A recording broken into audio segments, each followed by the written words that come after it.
All right, good morning, everybody. Um, I'm going to ask if we could keep everybody on mute for the time being. I've discovered over the past few days that when I've been in meetings or webinars and everyone's unmuted, there is a lot of chaos going on, and it is really difficult for me as a participator to focus on what's happening. I would like to introduce Sarah Woodward. Her screen name is Sarah Lanier. She is going to monitor the chat. So if you have any questions, I'm going to ask if you could type those down in the chat box, and then Sarah is going to unmute herself periodically to share those questions with the group. Okay? So I guess we'll just go ahead and get started. If at any time you have difficulty hearing me or understanding me, if something messes up on my computer and you're not seeing what I think you're seeing, please let Sarah know so she can alert me, okay? All right, let's get started. So the name of this webinar is Saving Your Sanity in the Transition to Online Learning. So let me just preface all of this by telling you that I've been teaching for 27 years, and I've worked with Pitt County Virtual Academy for, I don't know, 6 years maybe. And I taught distance learning when it first became a thing in Pitt County. So if I can learn how to do this, you can learn how to do this. I was talking with someone earlier who said that they were a little bit older, and so the technological age was a little much. But I promise you, if you'll keep things simple, you're going to feel much better about this transition. So to start off, I'd like for you to just jot down 2 questions you want me to answer today. 2 things that you want to learn, 2 questions you have, 2 ideas you need answered, whatever. If you'd write those down right now.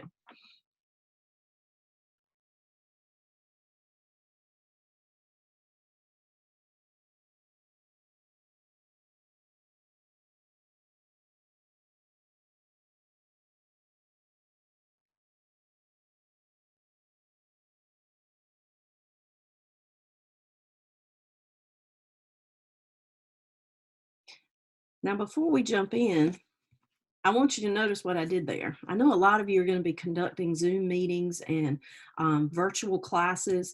You may video a lesson and then load it into your Canvas site for your students to watch. My expectation was that you had paper and pencil with you, and I also gave you time to do what I ask you to do. Students are not going to pause their devices. They are just going to move, move, move, okay? So especially your younger students, please give them a little bit of time to write down what you are asking them to do. So here's my plan for today. I wanted to share some Sanity savers with you. I've learned these from teaching in an online environment and in a blended learning environment. I want to offer some suggestions for assignments that can engage your students. And I will also want to take the time to answer your questions. So let's get started. Paper and pencil are a must. You have got to have paper and pencil in your online learning. A lot of teachers are under the impression that if you go to a digital learning environment, that you completely get rid of paper and pencil. And I made that mistake my first 2 years of doing digital work. Never again. I teased everybody, told them I was going to bring back sexy. I was bringing back paper and pencil. And that is exactly what I've done. And ever since, I have built that expectation in my face-to-face classes as well as my online classes, that students are expected to have a notebook. They're expected to write down things as we go through our lessons. It's been a whole lot easier. You also want to tell your students what they need to write down and where it should go, especially your younger students. And then, you got to tell them what they're going to do with that information. And when you're in a face-to-face class, there's this expectation that, oh, okay, I'm going to write this down, so I'm going to use it later. In an online environment, students are not aware of those expectations. So make it very clear. It's like you're going all the way back to Harry Wong day 1 and setting your expectations. Y'all like how I brought up some Harry Wong? Another thing I want you to keep is your plan book. For real, okay? Now, I know that some of you are young, you use the digital plan book, and that is great, and I applaud you for it. I am old, and I think better with a pencil in my hand. In fact, I've got one right here. I've got things, I got a little pad of paper here. I'm jotting down some notes as we go through today. But if you'll keep a paper record, or if you'll plan out somewhere besides your Canvas class or your Google Classroom, it's really going to help you provide some focus. And I know that in this time of transition, it feels like everything is taking more time, and that you don't have time to spend handwriting or planning out this stuff. You just got to get it loaded, get it loaded. I need you to just trust me on this one. Okay. This is going to help you so much to just maintain a sense of calm. I also, and a lot of people don't like this, but I think you need to limit the number of digital resources you use. When I first started teaching online, and I started Googling, digital resources, teaching online, how to make that transition, it was overwhelming. And I know that the county has given out some resources, and I know you probably are getting lots of resources in your emails, but just choose 2 databases for now. Don't overwhelm yourself. I am using the county database that they have sent, simply because I know that's their expectation. I also am simply using some of the things that I've created in the past, and I'm just loading them into Google Docs. Will find the digital copy of a story online, and I'll put it in my Canvas course. It keeps things very simple. And look, if you're overwhelmed, think how your students are going to feel.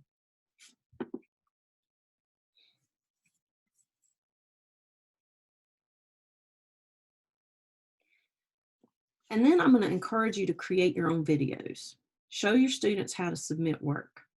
I don't know how many of you have ever used Screencast-O-Matic.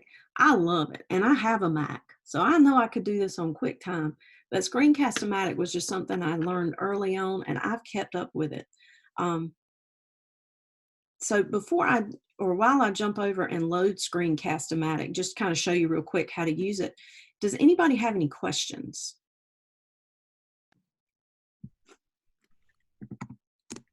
No questions so far unless they're typing. Okay. And I have a session later today, and this is one of them too. So this is awesome. You're doing great. Oh, I don't want to steal your thunder here. No, you're not. Okay. All right.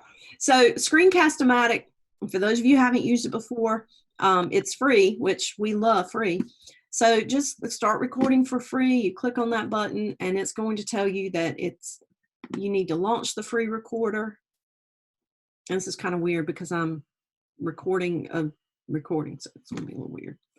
It takes a minute for it to load, but when you're not running other apps, it should load pretty quickly.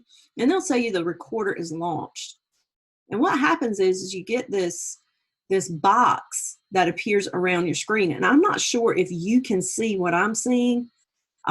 Sarah, can you see the screencast? Yes. Yes. Okay, great. So you can see the record box and everything. Okay. So from here on out, you just, I like to use both because I like for my kids to see my face. All right. I think they take me more seriously when they can see me give them the eye. Some people, if you just need to show your screen because you were in a no makeup day, then you just show the screen. Webcam is just going to do just your face. Okay. It's not going to show anything else. And then I close this and I come down here to this red button. I click record and it will start recording whatever's on my screen. And I can flip through all my tabs. I can jump around and show kids exactly what they need to do. Okay. So I'm going to close out Screencast-O-Matic here in just a minute because I got too many controls down here in this bottom button. There we go. All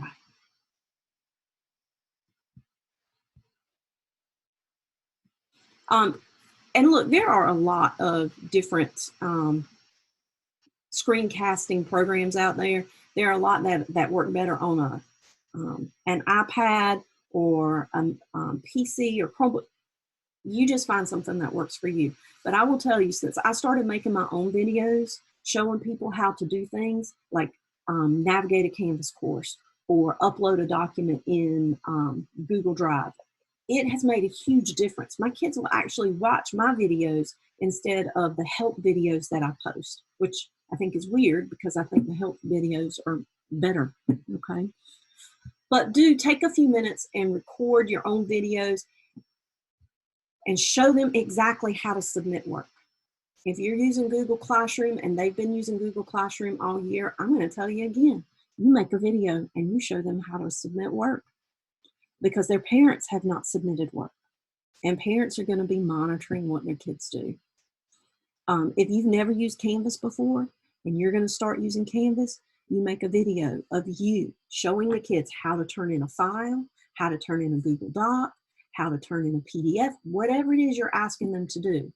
Make a video and show them. All right, just trust me here. It will save your life. Okay, keep everything on one page. Now, for those of you who are using Google Classroom, and I'm not a Google Classroom person, so please forgive me. I just don't know really how that works. But on Canvas, I have found that when all the assignments are on one page and I give students a step-by-step instructions for how to be successful on this assignment, I have more students complete the assignment successfully. And here is an example of what I'm talking about. Okay, so for this assignment, step 1, make a copy of this document. Okay, and then I gave them a video and I showed them exactly how to use an online tool to annotate it. Step 2, make some assumptions about the poem. I walk them through every step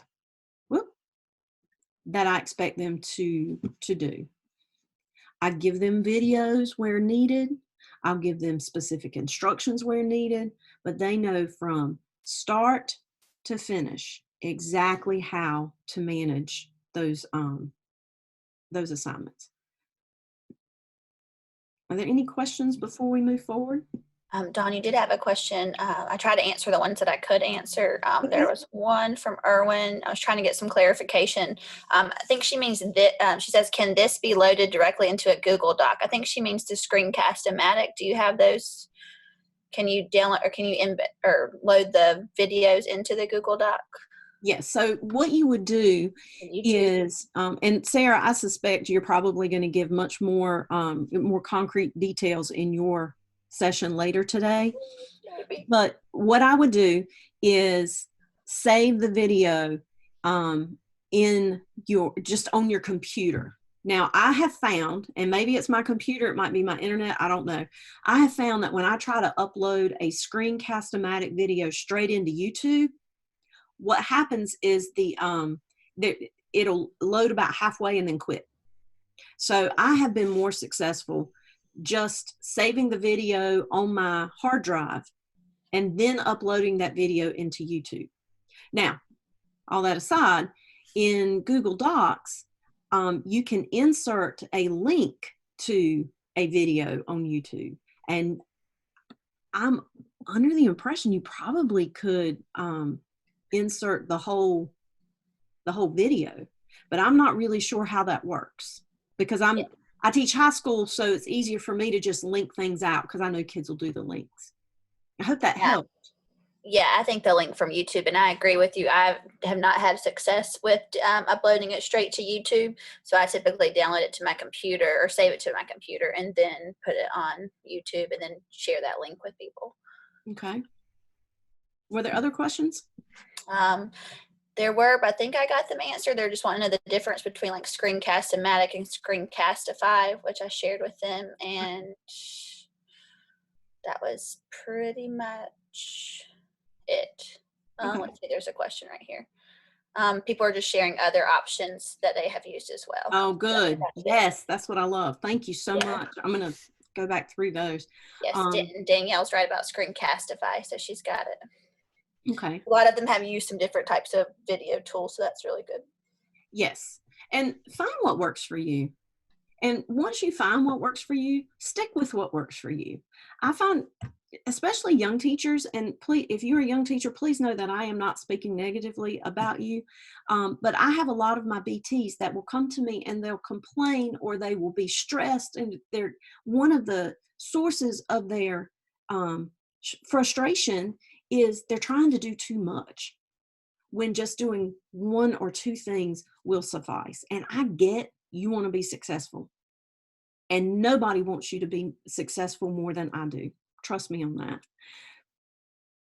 But you got to maintain your sanity. You got to keep your mind together. So for the time being, especially if this is new for you, just find one thing that works and then become comfortable with that one thing, and then add something else as you become more comfortable. Because I can promise you, your students who have not been in an online environment are going to be just as frustrated and lost as you are. And they're looking to you to make them feel better. So that's my little spiel on keeping it simple. All right. So the other thing that I have that I cannot stress enough is learn the beauty of the multi-use rubric. Now, I don't know how many of you use rubrics. My kids tease me, tell me I'm the rubric queen. I have a rubric for everything, okay? Especially in this new environment where we are solely grading with rubrics. I shouldn't say grading, I should say assessing with rubrics. Let me show you how this works, okay? So I'm going to use my AP Language and Composition class. Here's my home page, and I'll share this with you too, a little bit about what I did here. And I'll get to that in a minute. Anyway, so I have a hot link here to our modules page, and this is just where they're going to find all their assignments. Now, my AP class, all my classes use Canvas as part of our face-to-face instruction, so I don't really need to model what I expect of them. But on day one, when they log in, the first thing they're going to have to do is watch a video about how to manage our Canvas course. So anyway, I've created a module here entitled Practice. Now you'll notice over here, this module is not published, okay? And so inside this module, I'm going to create, actually, there's a lot going on here. I want to show you how to get something from the Commons, okay? So let me do that first. I come over to the Commons button on Canvas. And once you have a rubric you like, especially those of you that are in elementary schools or middle schools and you work with a team, your team can generate a rubric, and you can upload that rubric to the Commons, and then every teacher can just pull it, okay? Super simple. So that's what I've done for my school.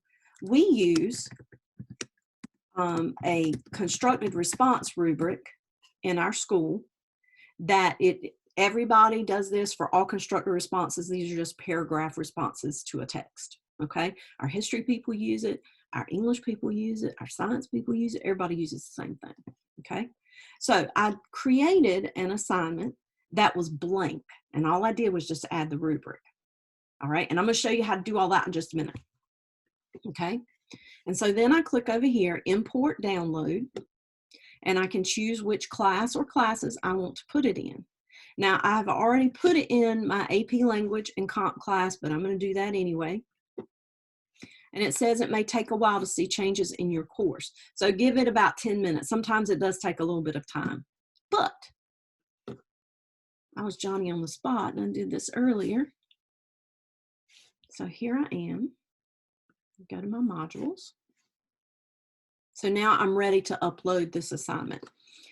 So I click the plus button, I click assignment, and the assignment title is constructed response rubric. And so I'm just going to add that item. And now I'm ready to edit it. And this is where things get pretty, okay? So just you know, be excited here. Now that it's in my class, I can change it to whatever I want. So maybe this is Bragg's humor article, or Bragg's alligator assignment. Just making stuff up as I go. And so I'll type my prompt here, okay? And students will know what to do. Now, instead of displaying as points, I'm going to display this as complete or incomplete, okay? And the reason why I'm doing that is because we're not giving grades. We are just assessing based on rubrics, all right? Instead of no submission, they're going to do an online. And for this, it's just a paragraph, so I have them just do a text entry. When they click submit assignment, the text box shows up. They just type their paragraph. And then I'll set a due date, and I'll set the due date for today, and I'll click save. And here's the rubric, okay? Now, let me show you something else that I learned over the past few days. I'm going to edit this rubric, and I'm going to remove the points from it. And what happens when I do that, use rubric for assignment grading and remove the points, and then update. What happens when I do that, there's no points assigned, which is in line with what the county has requested, okay? And so if I publish this assignment, now I'm ready to grade it. So let's say my kids have turned it in. I go to Speed Grader. And there's my rubric, okay? Let's go to another student. So John, I can click View Rubric, and there it is. And I can just mark my score. If he did everything except for one item, I can click Save. Maybe his work is, you know, pretty good. I don't really necessarily expect him to redo it, but I'll just mark Complete, and then I'll move on, okay? So what questions do you have about importing an assignment from the Canvas Commons?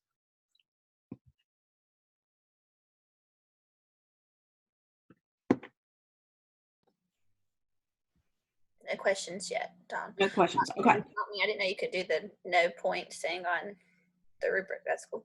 Yeah, I just learned that the other day. So, yay. Let's see. Just comments. This is very helpful. Okay, good. I'm glad to hear that.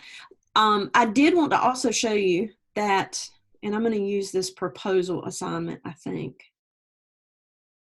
Maybe I'm not. Okay.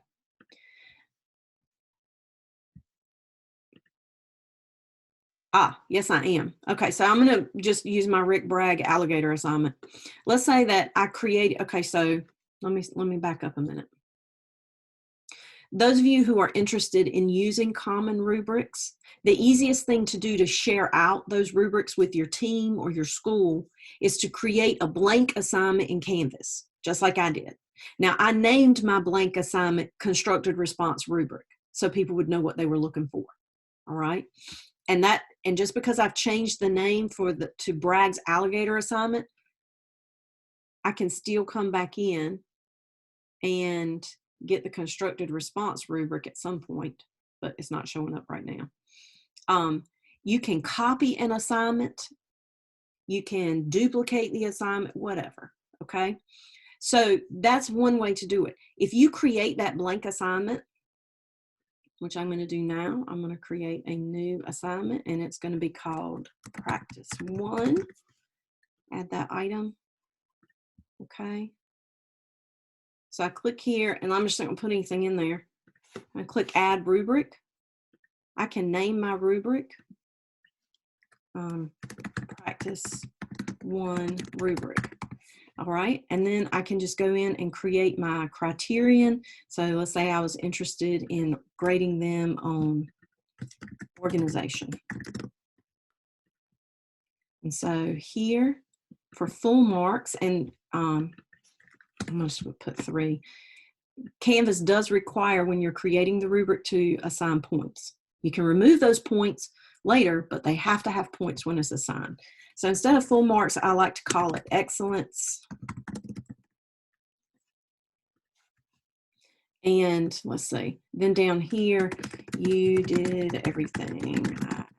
Blah, blah, blah, blah. All right, so I'm going to go into some detail about what exactly I ask. It's organized into paragraphs. All the font is the same font style and size.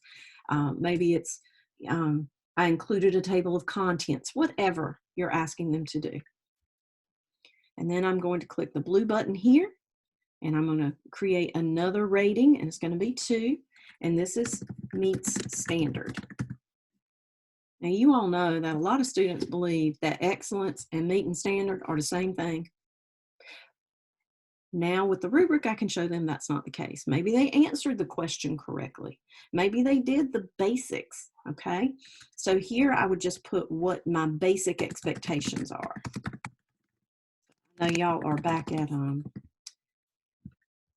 Introduction to Rubrics in college, okay? So I'm not going to take up much time here. Then I'm going to click another plus button, and this is below standard. It didn't meet the expectations, and I would then have a little explanation of why. And I like to keep a 0, a no marks. And I don't call it no marks.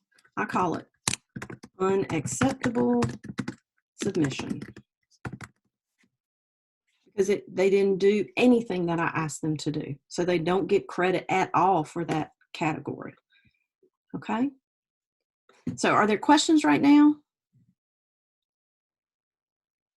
Yes, there's a couple questions. Okay. What is the difference in using assignments to ask comprehension questions and using discussions to ask comprehension questions? Is it the rubrics? Are we talking about these categories over here? Yes. Yes, okay. So when you create an assignment in Canvas, actually okay, so I'm going to click create here so that I can go back and show you something.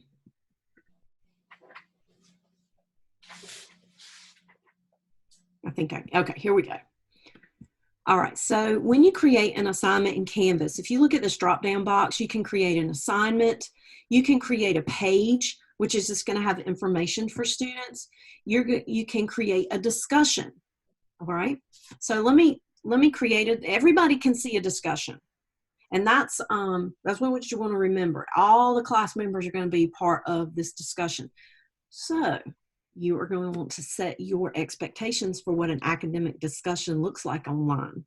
All right. So my new topic, let's see, humor in Southern Lit. Okay. Add that item. Now you see my icon changes here to alert students that this is a discussion. So it's going to be public. And this is an assignment. So it's going to be private between the student and the teacher.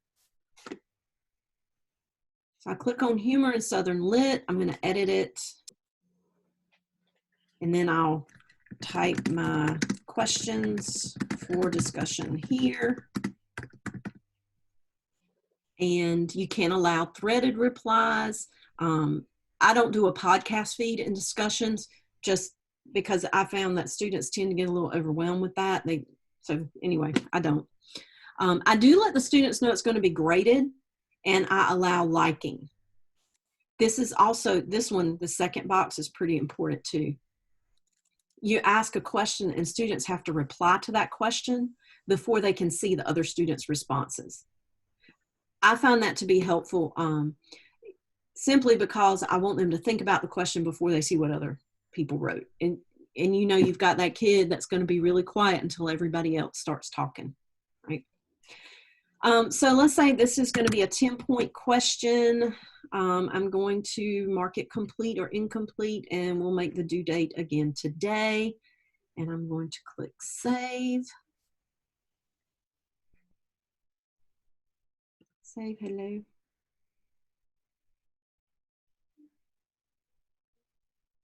Sorry, okay. And then you can come right here to your 3 dots, and you can add a rubric for discussion, okay? This is another place where the multi-use rubric works really well. I like that. I have a discussion rubric that I use for my online class. And so it's basically the same. They're being graded on the same categories every single time we have a discussion. And so this would be a good place to do a multi-use rubric. All right.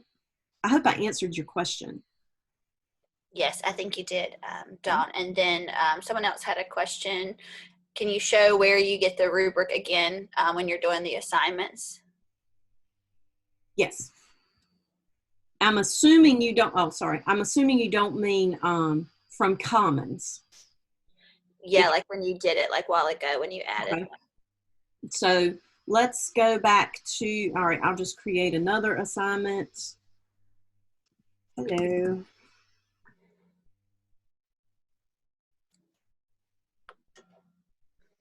All right, so I can come here.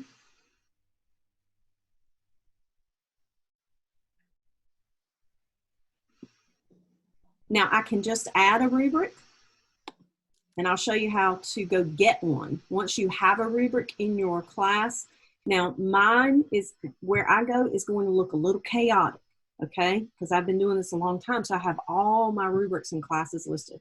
But let me show you what that looks like. So I'll click on Find a Rubric. And I'm going to open this pane up a little bit. So let's say that I want to get a rubric that I used in my lit class. And I want to use the essay plan rubric. Here it is. Okay, it's a 24-point rubric. I like it. It's great. I'm going to use this rubric. And there it is. Now, I may want to edit this rubric for this assignment.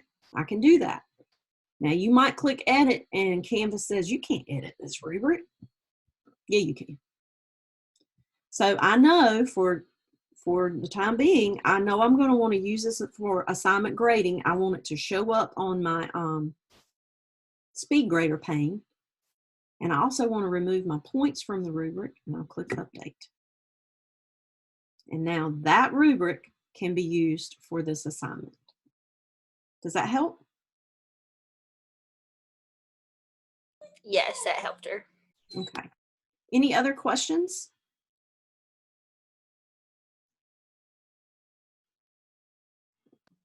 No, Dawn, I don't see any questions. You're good. Okay. All right. So I'm not sure what just happened there. Okay, here we go. Sorry. Let's go back over here. If you have more questions about how to use rubrics or how to use the Commons, you can just send me an email. I'm more than happy to answer those. I also wanted to just encourage you to make your homepage useful. And I'm going to again show you what I did. Please do not think that you have to do what I do. All right. Just because I did it doesn't mean it's great. It just means that that's what I did. Okay. And I'm going to move this over here. All right. So my homepage shows the most recent announcements at the top. And I know that the county is mandating that we post an announcement in Canvas every day. At least I know that for high school. I don't know if that's the case for middle school or elementary school. Okay. So I'm going to show you real quickly how to make those recent announcements pop up on your homepage so kids don't have to go looking for them. I've also on my homepage put a link to their workspace. For me, their link is the modules page. Some of you, your link might be your Google Classroom.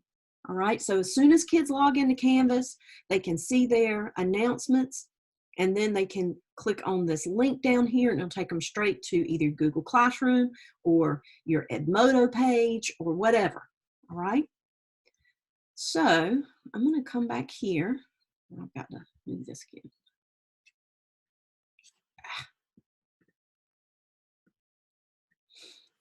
And go back to my home page. So I'm going to start off by showing you what I did in settings, just very quickly. In your navigation app or your navigation tab, you can drag and drop the things that you don't want students to see. And if all you want them to see is your home page, that's fine. Okay. I like for my kids to have access or be able to see or just click over to the modules page. And I like for them to be able to go to the announcements page in case they miss something. Okay. Then I'm going to go to course details. Oh, and you got to click save at the bottom. Sorry. Always important. Go over to course details. And all the way at the bottom, you'll see where it says more options. And this is where the magic happens. Show recent announcements on course homepage. Now, I'm just showing 3. You could show as many as you want. The more you show, the further kids are going to have to scroll down to see whatever else you have on your homepage. So I think 3 is manageable. You might want to do more, you might want to do less. I do let students attach files to discussion. I let them create discussion topics. Of course, I teach high school, so it's a little different. And I also let students edit or delete their own discussion post. Now, some of you may not want to do that. It's just something I like to do. I do not let students organize their own groups. And then there's all this other stuff. So I'm going to update course details. And then I go home. Now I'm using my syllabus page as my home page. All right. So let me edit that syllabus page to show you what you can have. So it just gives you a rich text box, and you can just go in there and type stuff. A quick thing about Bitmojis, sometimes you can use your Bitmoji and you can just drag it right into your screen. Other times you can't. When that happens, you have to save it and upload the file. Please check this don't show course summary box. Let me show you what it looks like.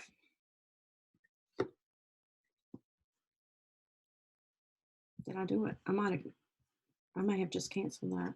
Update syllabus. Let me refresh it. Yes, there we go. I do not want my children seeing all this stuff, because what they'll do is come right in here and just click right on the assignment, and they're not going to see anything else. So I do not show my course summary. Now at the bottom of my syllabus, all I did was I wrote what to do today, and I'll put another one. Here you go, okay? Now if you're working in Canvas, you can just highlight that, click over here to course navigation, and choose the page you want them to go to. I like modules, so I'm not going to do that again, but if you wanted them to go to their announcements page, you could. If you wanted them to go to their assignments page, you could. That's entirely up to you. If you wanted them to go to your Google Classroom, you click add a link and paste your link for your Google Classroom there. All right, now I don't have a Google Classroom, but I guess I could go get this virtual learning guide that we have. I'll copy that, and then I will paste it here, insert the link, and then update syllabus, refresh the page. Oh, it's updating, sorry. There we go. And so I can click on here you go, right there, and it opens up my virtual learning checklist, or your Google Classroom, or your Edmodo, or whatever. Are there any questions about that? I felt like that was like one of the most helpful things I've done the past week. There are a couple questions about announcements. Okay. Can you make an announcement permanent, such as an announcement on your office hours? We've talked about that in some other ones, and I don't think you can. See, that's why I made this change. When our principal let us know we had to have our office hours posted as a permanent announcement, I was not sure how to do that, because when you go to announcements, and let me show you my PCBA site.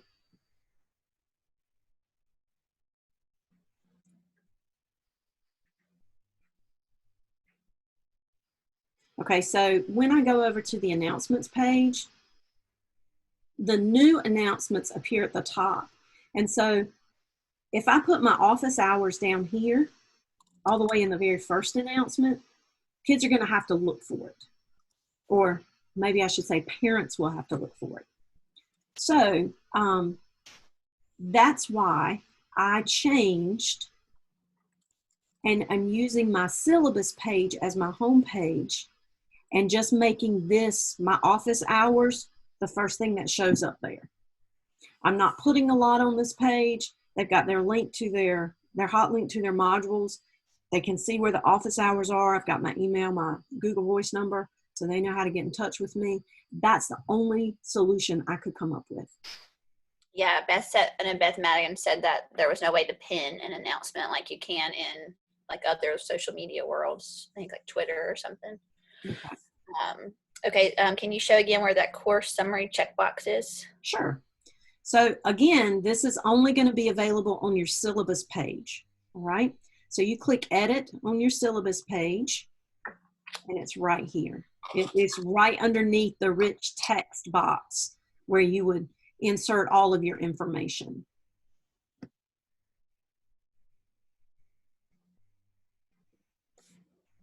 Now, it is automatically going to show the course summary on your syllabus page. So that's something you're going to have to manually uncheck if you don't want them to see it.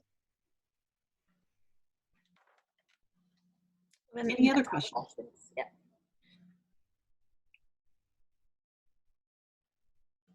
Are we good? Yep, you're good. Yep. Oh, okay. Sorry. No, all right. So that make your homepage useful. And then just some ideas that I've used that have been really easy, because let's be honest, we want things that are going to be easy and engaging for the kids, okay? Submit a selfie.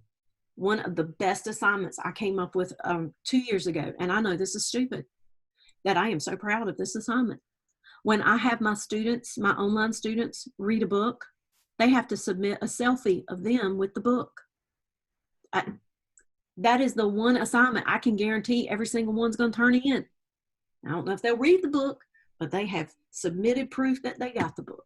So submit a selfie of you doing something, okay? Share a video of themselves.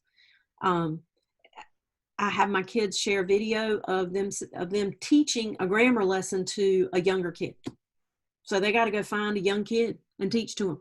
Now, I realize we're all in lockdown. That's probably not going to be feasible right now. But if you've got students who have suddenly become teachers of younger brothers and sisters, like I do, well, that's going to be some of their assignment. Show me, video you helping your younger brother. Video you, send me a video of you and listening to your baby sister read. Okay, those things are very valuable, and it's easy, and kids will do that. Now, I do not use Flipgrid, but one of my colleagues does, and she loves it. And she says the kids are really good at using Flipgrid, and they know how to use it and submit it. So if you're a Flipgrid person, get your students to do that. And lastly, have them turn in a picture of their handwritten work. Some of them just are not good on computers. Let them write the work. Have their parents take a picture of it and turn that picture in. And that is going to create such peace in their house. You are going to be so proud of yourself, because remember, it's not just about your sanity. I mean, you really are sending out this message of calm and a new normal for your kids. So I guess now is the time to find out if you got those 2 questions answered that you wrote down at the beginning of our presentation. Let's see. Tim's giving you kudos. Good job. Thanks, Tim.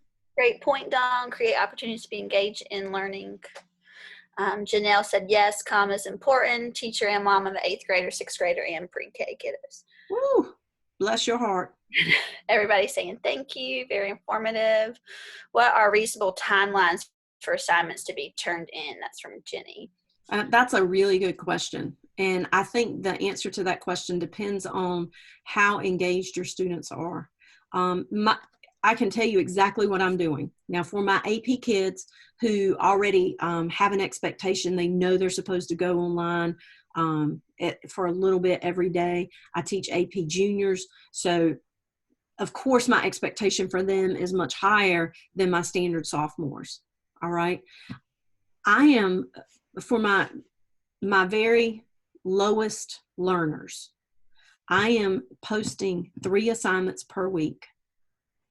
And I'm going to post one on Monday, one on Tuesday, and one on Thursday. That's my plan. That plan could very well change. And so I don't know. I do know that I'm going to have to work really hard to get some of my students to engage in the work. And I know that's not the answer you want, but Yeah, I think just be flexible, really. They love the idea of the selfie pick. Are there any specific resources outside of Canvas that would be great for students to use to complete assignments that could be linked into Canvas? oh yeah, everything really, because Canvas allows you to submit a variety of files. This is where your videos of the expectations and the instructions on how to submit something are going to be so helpful. Let me show you what this looks like. Okay, let me move you guys down here. And let's see. Ooh, that's not what I wanted to do. Sorry. I'm talking to myself. Forgive me. Okay, so I'm going to go into student view. Okay.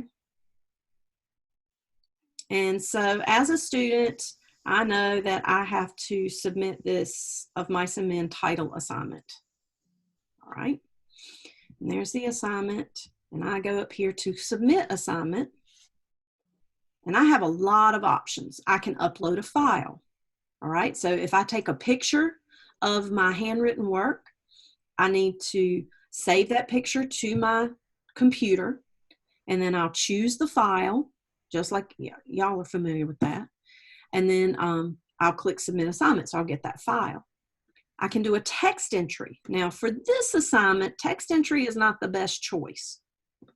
The reason why I give students text entry assignments is because I do have some online kids who do their work on their phones. Like if they're at work and they have a break, they might take their phone out and complete an assignment, and then text entry is a little easier for that, I think. They can submit a website URL. So for their Google Doc, okay, so my virtual learning checklist, right? They share it with me, because if I can't see it in Google Docs, I can't grade it. And my connection is, I'm not going to go in your book bag and look for your work, right? So I can copy that URL right here in the URL box. If they are doing a PictoChart, which is something else I like to use, that allows students, here I'll show you, PictoChart. It allows them to create infographics and flyers. Now they only get like 5 free. Okay. In Canva, I noticed, I think you can do a little bit more than just 5, because I use PictoChart and then I moved to Canva. Yes, and thank you. I kind of fell in love with PictoChart, and then they started charging. But you know, again, you would want to show students how to create it, how to use that source, and then how to turn it in. Okay, they have to share it. All right, and so they would grab that link, okay, make it public, whatever, and then they would paste that URL here. Now, I don't do anything with CK12 practice, so I cannot speak to it. I do not do anything with code embed, so I cannot speak to that. And then Google Drive, they can just upload their Google Drive into Canvas, and it makes turning in work a little easier. So I know that was a really long answer to your question, but yes, anything students do online, they can upload into Canvas. You just have to show them how to do it. Yes, and she said that answers her question, so thank you. Question, I'm a reading remediation teacher. Should I do read alouds with a follow-up activity? There's like multiple questions, so I'm just going to stop there so you can. Read alouds with a follow-up activity. So somebody suggested to them that they were thinking about doing a read aloud with Screencastify so that students could read along, and then they could do questions afterwards with using a discussion. That's just a suggestion that somebody provided. Okay, I like that suggestion. I don't know. I think anything that you post online, anything that you give them, there should be an expectation that they do something with it. So even if they just send you a 5-point summary, or they just write down, you know, just tell, how did this how did this reading make you feel? Or just some sort of response. Because if all they're doing is logging in and watching, or they're not giving you back something, there's not going to be that connection that you're trying to build with your students. Yeah, they were wanting to still teach and review a skill. They just weren't, they were trying to figure out how to do so. So I think that would help from Danielle. Okay, so let me just real quick, I can tell you what I'm going to do with my AP class, and this is super basic, okay? The College Board is offering free review videos for the test. So their responsibility is to watch 3 of the 5 review videos in the week. And for each one they watch, they have to write one thing that they learned from that review video that they did not know. That's it. Okay. All right, I think we don't have any more questions. That was awesome, Dawn. Thank you. All right, I appreciate you all coming in and hanging out with me for a few minutes. I'm sorry I took a little bit longer than what I planned, but I really enjoyed this. And like I said, if you have any questions that you think of later, please send me an email. I'm Dawn Everett at pitt.k12.nc.us. Learned a lot. Thank you. Thank you, everybody.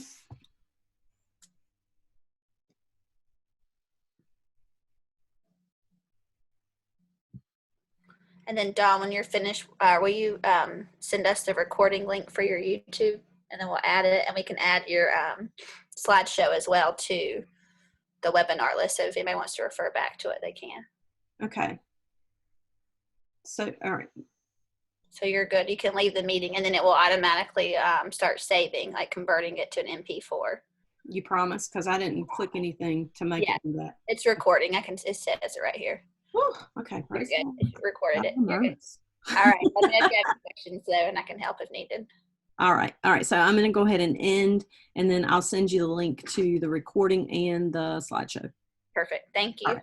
Thanks, Sarah.